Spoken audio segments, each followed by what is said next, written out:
Bem-vindos! Eis-nos chegados a mais um episódio relativamente a questões sobre relações. Uma relação não é fácil, dá trabalho e também é uma forma de nos analisarmos de uma forma um bocadinho diferente. Existem sempre aqueles pontos mais sensíveis numa relação e uma delas é precisamente o receio que as pessoas têm, que o casal tem de discutir, como se a discussão por si só fosse algo particularmente nefasto. Das discussões, por vezes, podem nascer o crescimento e o fortalecimento do próprio casal ou da própria pessoa, porque não se apercebia de alguma questão que pudesse estar a perturbar. No entanto, ainda assim existem este receio sobre discutir. Uma discussão, desde que seja uma questão de argumentação e não uma troca de acusações, pode efetivamente até ser algo bastante positivo ou a partir do qual pode nascer algo mais positivo. Portanto, de uma forma muito controlada ou de uma forma muito vivenciada, podemos estabelecer uma espécie de regras de discussão mais justas e que podem potenciar o crescimento a partir da própria discussão. Coisa boa é perceber que uma discussão é exatamente isso, discutem-se pontos de vista, não é um debate para que alguém possa ter razão. Visa a mudança e o crescimento da relação, não necessariamente que alguém saia a ganhar deste conflito ou que acabe por ser perspectivado como tendo razão. Portanto, uma discussão não é para ter razão, é para crescer e fortalecer a relação.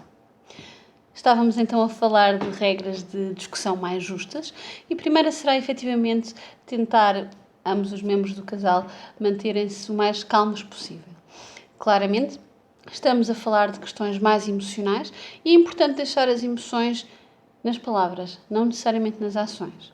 É importante conseguirmos falar sobre o que sentimos de uma forma extremamente, por um lado, extremamente acutilante, mas por outro também de uma forma que seja mais justa e que nos responsabilize. Eu sinto-me assim quando tu fazes isto. Eu sinto-me constrangido, eu sinto-me triste, eu sinto-me rejeitado quando, e depois especificar, por exemplo, um comportamento.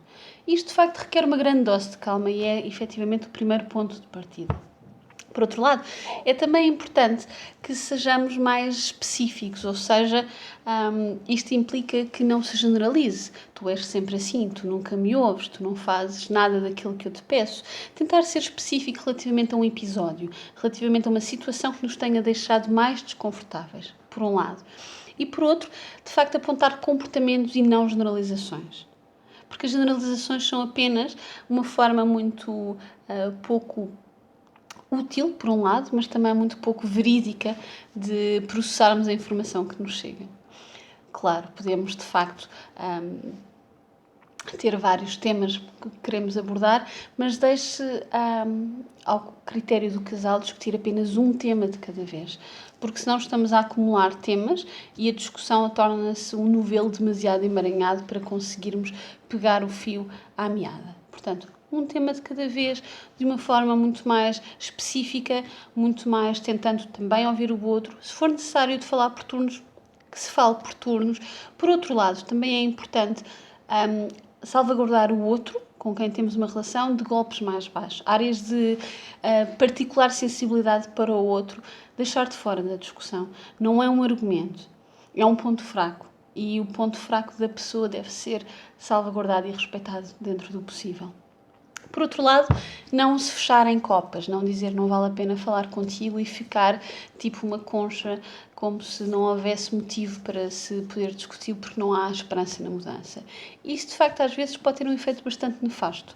Lá está, a discussão pode ser fonte de algo mais fértil, desde que tenhamos a coragem de sermos um pouco mais vulneráveis, se for possível. E, finalmente, basicamente, estabelecer regras de base, ou seja, vamos discutir sim, se calhar discutimos depois de comer e não antes de comer porque podemos estar mais sensíveis, vamos discutir fora de casa, por exemplo, num local mais neutro, vamos discutir sozinhos, vamos discutir, portanto, criar uma rotina, por um lado, de segurança na discussão, mas em que ambos conhecem as regras em que irão proceder a esta discussão.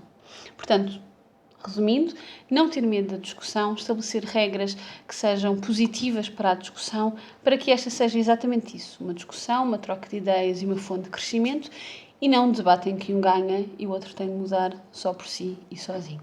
Espero que tenha sido útil.